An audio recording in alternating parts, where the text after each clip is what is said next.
Hey there, football fans. How are we doing today? Um, we're coming at you with our Sunday Week 15 preview. Um, Guys, still got a lot of games on the slate this week, even though we had some Saturday night games. The Thursday night game turned out pretty well, Niners in the Seattle. Um, got to see some good action there.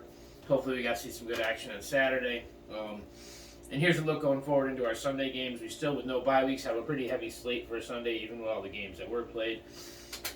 Late in the season here, there's a lot of playoff implications in some of these games. There's a lot of in the hunt teams right now that are duking it out back and forth. Seems like Atlanta right now are playing for trying to fight their way up to the top of their division because Tampa Bay is playing weak and we actually might have a chance to get there, but we have to step it up a little bit. There's a lot of stuff going on. So we're gonna start our first game on the slate today is Philly versus Chicago. In Chicago. This is a game where Philly's 12-1. Chicago is they look exciting at times. A lot of it's Justin Fields. They're really missing a solid wideout over there. They they're 3-10, 3-10 right now. So it's they're just there's some pieces there, but they're just not a complete team yet. I think right now, I took Philly to win this one, 34-19. But I think we're going to see some good play by two very exciting younger quarterbacks. Very similar. They're very good pass and run option quarterbacks. They do well. Fields is young. He's just developing. Hurts has had his time in the league right now, and he's doing pretty good.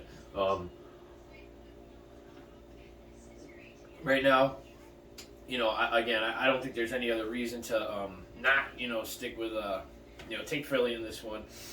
Philly's got a pretty good lead out. They've clinched their spot in the playoffs. So at this point, I'm going to, give Philly the nod in this one. I don't see any other reason to think otherwise.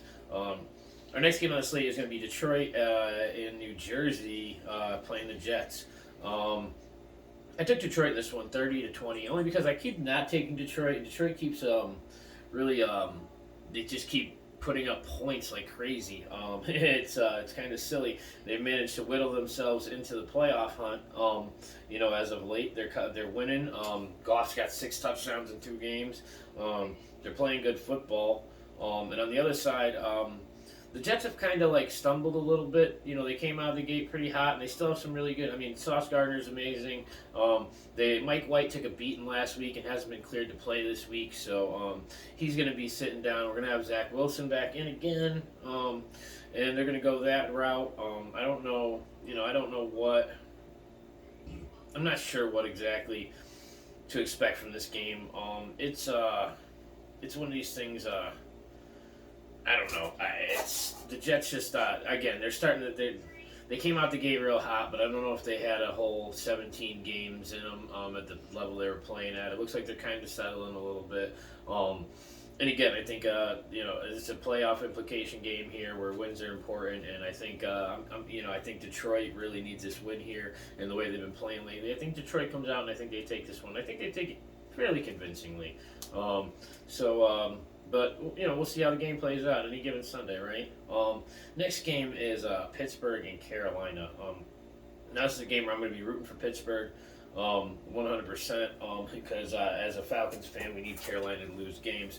I did take Pittsburgh in this 20-13.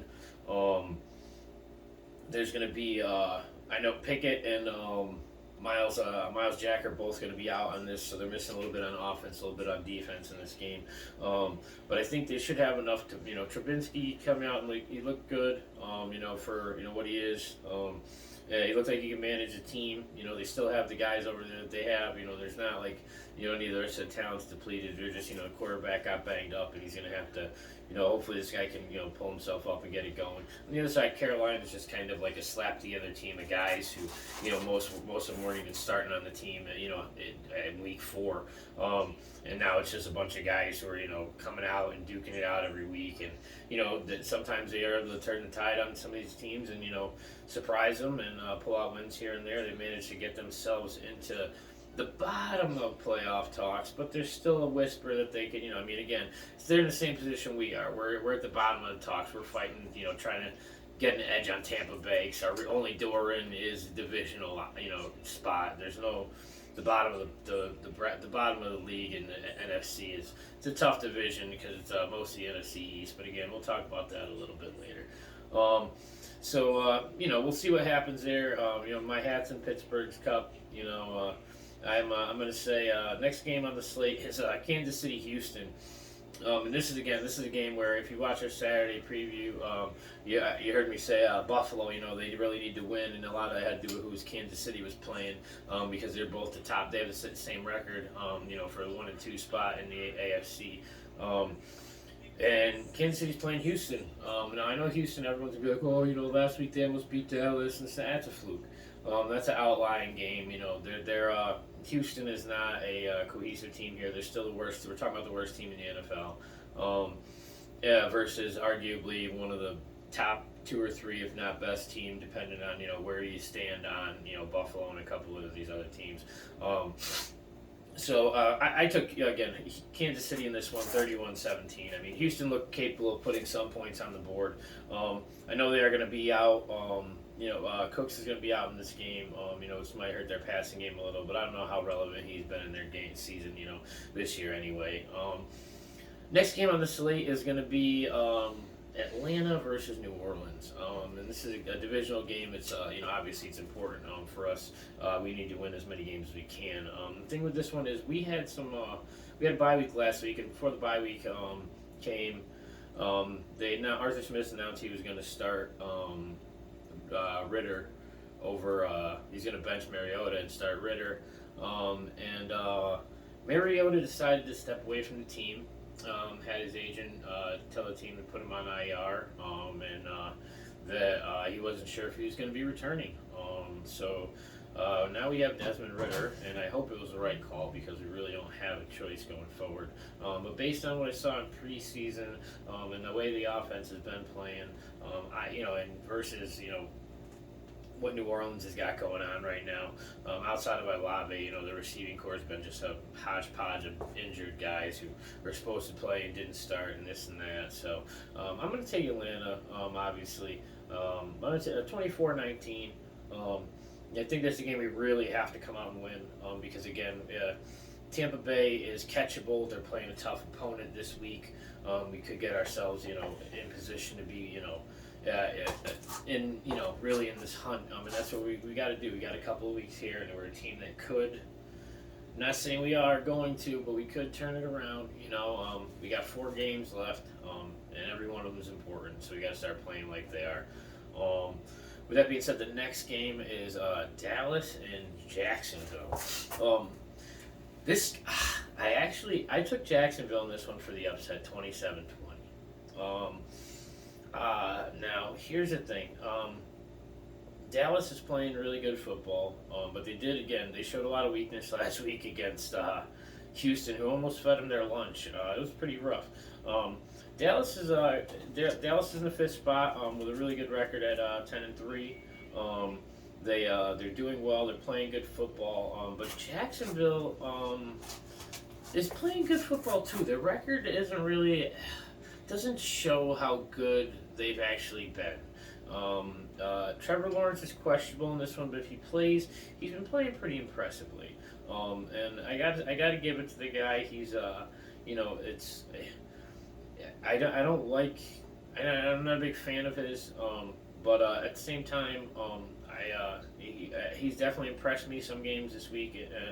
This season, and I'm just gonna, I'm rooting for the Jags to win this one. Take out the upset. You got to pick a couple underdogs every once in a while. And after the weakness that Dallas showed last week, maybe Jacksonville can, key in on some of that and take advantage of some of those things. Also, Dallas signed T.Y. Hilton this week, so you're going to see T.Y. Hilton as Dallas Cowboy this week, which should be interesting. It's we'll see if that makes any difference. Who knows? But that was the last of our 1 o'clock games. Our 4 o'clock slate starts off with Arizona and Denver. This is a game where Denver's going to be out. Russell Wilson's out. Cortland Sutton's out. Arizona. You saw Kyler Murray go down for the season last week, so he's out. So really, it's a backup show, and the thing is it's a backup show plus DeAndre Hopkins on one side of the ball, and. And so I'm going to have to take. I took Arizona in this one. I don't take Arizona often, but with Kyler Murray not in the game, it makes me a little more confident that they could actually win. So I'm going to go 20-13 on this one. I actually gave Denver more points than I give them most weeks because Denver has a hard time putting 10 points on the board. But we'll see what happens with their backup over there and how he comes out and plays. So again, it's going to be one of those games that it does. There's nothing really matters in this game. It doesn't. There's no implications here. None of these teams are relevant in anything. It's probably one of the least meaningful games that are going to be played all week. So we'll see. But next game on the slate is New England versus Las Vegas. Now, Las Vegas has been playing some good football of late, playing more like they should be, and New England has somehow managed to quietly keep themselves in the playoffs. They're at 7-6. I really didn't realize until I looked at it, and I was like, oh, you know what? Based on the way things are going, they're in. And I didn't expect that. I don't know if it's going to hold, how fast it's going to hold. But then you have teams like Vegas. Vegas is trying to fight. For a spot, trying to get into a spot. And they've got a lot of fight in them.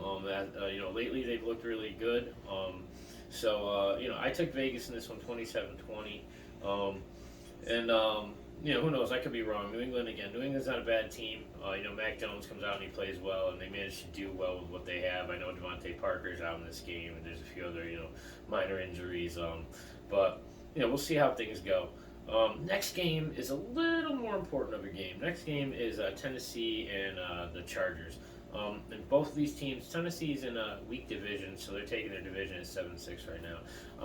But you also have the Chargers right now are just outside on the bubble, in the 8th spot at 7-6 as well. Both of these teams, it really need to win. One of them needs to win to get in. The other one needs to win to stay in. And based on the talent and what they got going on right now, I just think the Chargers have more on the field when they're playing right now than Tennessee does. I don't like betting against Henry, but the thing is, Henry can rush for 250 yards and Tennessee can still lose. I'm going to go with. I took the Chargers in this one, 31-24. I don't think it's going to be a shitty game. I think both teams are going to come out with the guns blazing. I just think that at the end of the day, the Chargers have more bullets in the chamber than Tennessee does. So I think these guys, and fighting to get into the playoffs after missing last year, on the last game of the season in overtime against the Raiders. It was that it's got to be frustrating. So I'd like to believe they want to put themselves in a better position than that. And they got 4 games left to do it. So, my hats off to the Chargers. I hope they take this. I hope that they got a lot of guys coming out there finally healthy for the first time in a while. So, let's see some good football. I like watching Herbert play. So, hats off to them, and let's see what's good. Let's see how it turns out. Next game is actually a pretty big game for a couple reasons. It's Cincinnati and Tampa Bay. Number one, Tampa Bay is leading their division, but they're at 6-7. It's a real weak division. With us and Carolina as well are right on their heels. So you have Tampa Bay really needs to win this one just to stay in the playoffs because outside of the division, no team from that division is going to make. If you don't make the divisional spot, you're not making it into the wild card spot. So it's just not going to happen.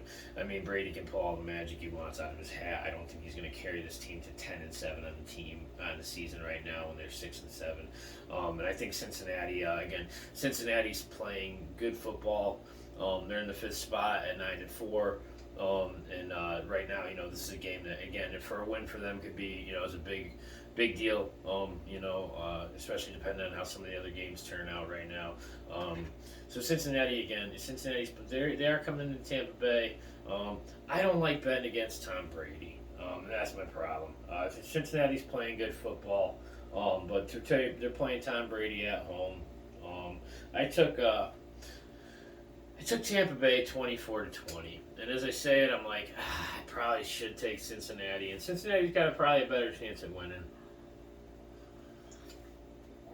I just hate betting against Tom Brady, especially this time of year. It just gets tough, and I always wind up, with my fucking foot in my mouth when I bet against this guy, especially when it comes down to the last couple of games of the season. So, but either way, it should be good. Some good football. That's going to be our end of our 4 o'clock games. Our 8 o'clock Sunday game is actually the Giants versus Washington, which is a rematch of a game from a couple of weeks ago. These are both divisional teams, same division. They're in the last 2 spots in their division. They're both tied with a 7-5-1 record. They again tied each other last 2 weeks ago, I think it was. And they can't do it again, can they? It was 20-20 last time. I'm going to give the Giants. Hopefully, I'm feeling like even though Washington playing better football of late, the Giants have kind of fell off a little bit. I think, based on the way they played last game, I think maybe the Giants, I'm trying to give them the nod in this one. I'm going to say the Giants 24-20. And this should be an interesting game either way, because again, one of these teams is going to lose, so one's going to go up, one's going to go down. There's going to be a little bit of separation there at the end and make room for some of these other teams to maybe nip their way in. Probably namely Seattle, depending on how they do. So what we got here now is, again, if Seattle can pull out a win, Seattle's right now at 7-7. So if Seattle can pull out a win or two in the next couple of weeks, they have 3 more games in. They could definitely, because these two teams, there'll be some division after this week, unless God forbid they tie again. So then, Seattle, it opens up one of these guys to be kind of prey for Seattle to pick at. So we'll see how it turns out. But our Monday night game is the Rams versus Green Bay. Now, I know it's been almost 10 days since you got a chance to see it, but Baker Mayfield came out on a Thursday night game and, really pulled a rabbit out of his hat. I'm going to give, it felt like he had a little energy, things were going okay. I think with, an extra 10 days, for him and McVay to get some work under their hat. And Green Bay, I know Green Bay is way, way, way, way, way at the bottom in the hunt. It's a very, very, very, very, very, it's a fraction of a, sliver of a chance. And the way they're playing football, I really don't see it being like, something that's going to happen. Again, the Rams aren't really playing for anything but pride here, but I think Mayfield might be playing for, at least a contract or a job somewhere else, trying to prove he can play. I took the Rams in this one for fun, I guess. 24-21. And we'll see how it turns out. It could be an interesting Monday night game, the Rams, they came out and they excited us last Thursday, I guess, with all the stuff that was going on. So, maybe they can do it again. In the meantime, hope you guys enjoy all your football. We'll see you a little later on next week for our Thursday preview. In the meantime, everybody have a good weekend, enjoy football, and have a good day. All right. I'm going to get Nathan's ass up.